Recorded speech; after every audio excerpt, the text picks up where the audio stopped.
Welcome back to the Wanderer's Notes. I am one who has crossed countless thresholds, ventured into places not meant for this world. I have walked the ruins of fallen heavens, conversed with shadows older than memory, and listened to the voices once called divine.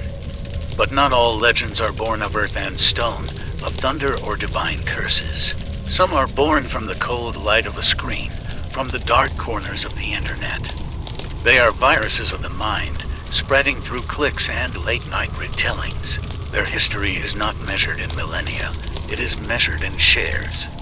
Today, my journey does not lead to a wild place.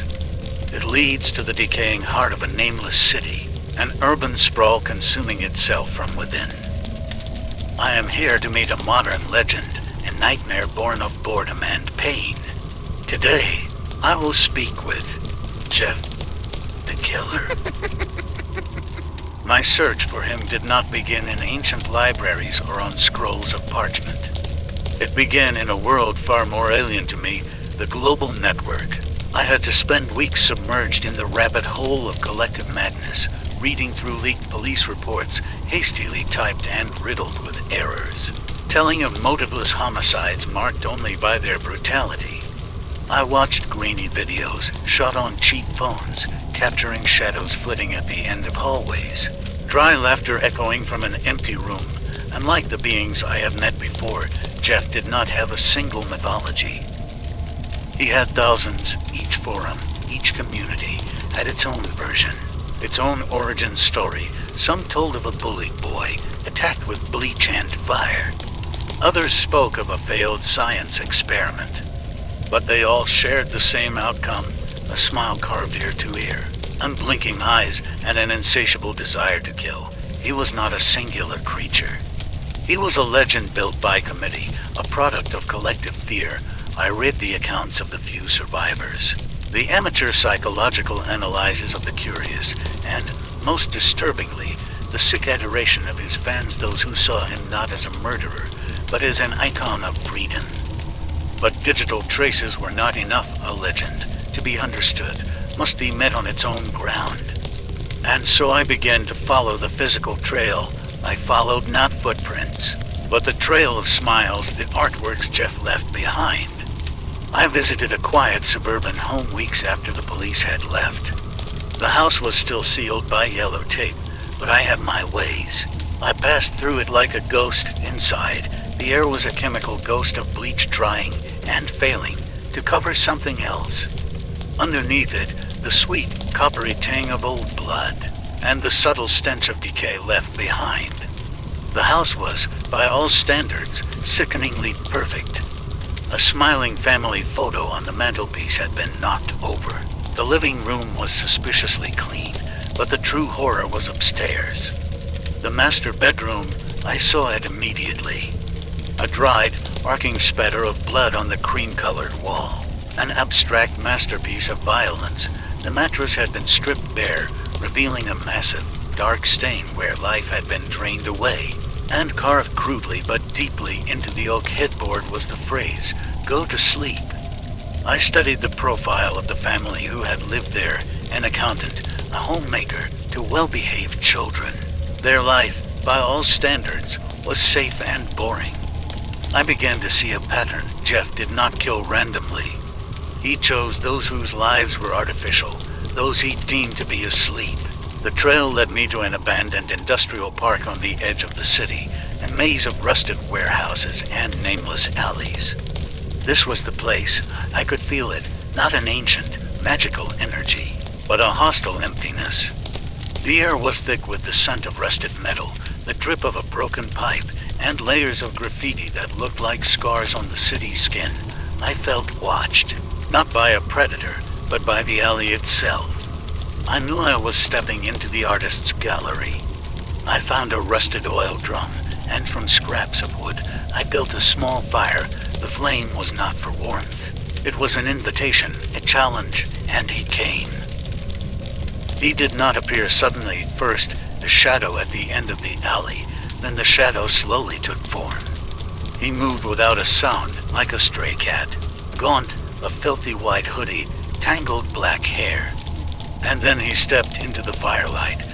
That face, oh, that face. It was worse than the pictures, skin like bleached paper, stretched over a permanent, grotesque smile. The scar tissue was raw and red, like a second set of lips always parted. The eyes were wide, black, and blinking, ringed with a dark circle as if he had never slept. He sat on the other side of the fire, on an overturned milk crate, the familiar kitchen knife held loosely in his hand. He said nothing, just stared at me, that smile unchanging. The silence this time was not reverent. It was a taut wire, ready to snap. What the heck are you looking for, old man? His voice was a grating rasp, full of mockery, a sad story, a misunderstood monster who needs a hug. Sick off. Wrong alley. Calm down. I come here to listen, I replied. He let out a dry, rattling laugh, like broken bones. Listen to what? You want to hear about the sheep I put to sleep? The cattle in their suits and dresses, living in their pretty little boxes?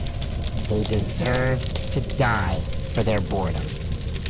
Do you have any idea how fucking tedious they are? They wake up, eat the same breakfast, drive the same road to a job they hate, then come home to watch TV and pretend they're happy. They're meat puppets, and I'm the one who cuts the strings. You feel nothing for them. I asked, no remorse. No guilt, Jeff erupted in a long, manic cackle. Remorse, guilt. Should I feel guilty for giving them a moment of truth? Should I regret turning a gray canvas into a red masterpiece? No, I'm proud of my work.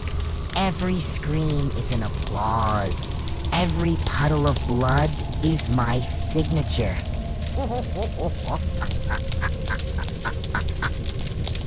He told me of a piece he was most proud of. A rich lawyer. That prick had everything. Jeff hissed, but his eyes were as empty as a dead fish. One night, I get into his house. He's sleeping in his silk sheets. I don't kill him right away. I sit in a chair and just watch. I can hear his heart beating. Thump, thump, thump. The boring rhythm of a boring life. And then I wake him up. He opens his eyes and he sees me. He doesn't scream. He just freezes. And I whisper, "Aren't you tired?" He nods. And I say, "Good. Now go to sleep."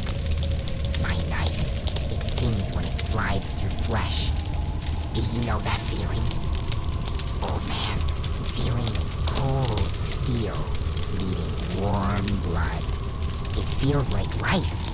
His blood, oh, it was a beautiful shade of red on those white silk sheets. That's art. I'm not a murderer. Murderers have motives.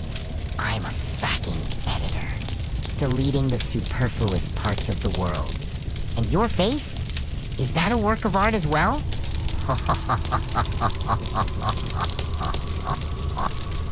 The laugh returned, louder this time. Best work?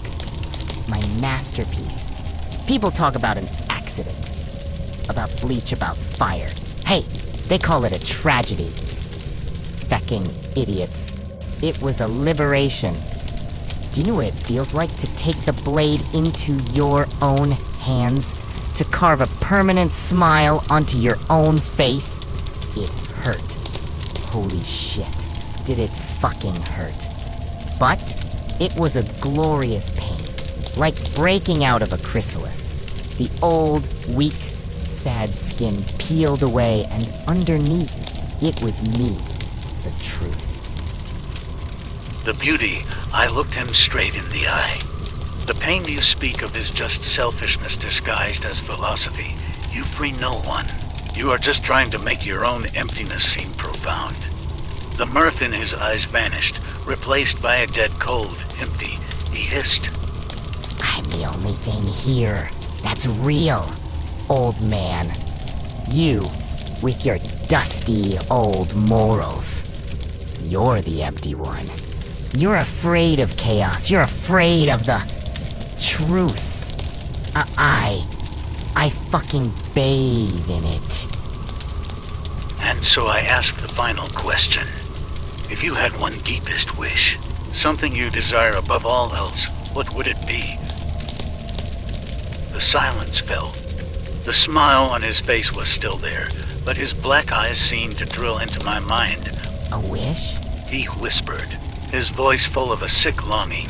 I wish all of you could see the world the way I do. I wish I could give my paintbrush to everyone, so that every face had a real smile. No more boredom, no more gray. Just beautiful chaos and endless laughter. He stood up, the knife twirling in his hand.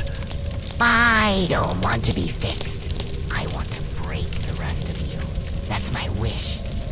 To turn this whole goddamn world into my personal art gallery. He did not fade into the shadows. He simply turned and walked away, his laughter growing fainter as he disappeared into the other alleys, leaving me alone with the dying fire and a chilling truth. I had not met a cursed soul. I had met a black hole, a human void that had filled itself with madness and called itself a god. Jeff the Killer is not a tragedy. He is a warning, a reminder that sometimes the most frightening monster doesn't come from hell. It comes from us.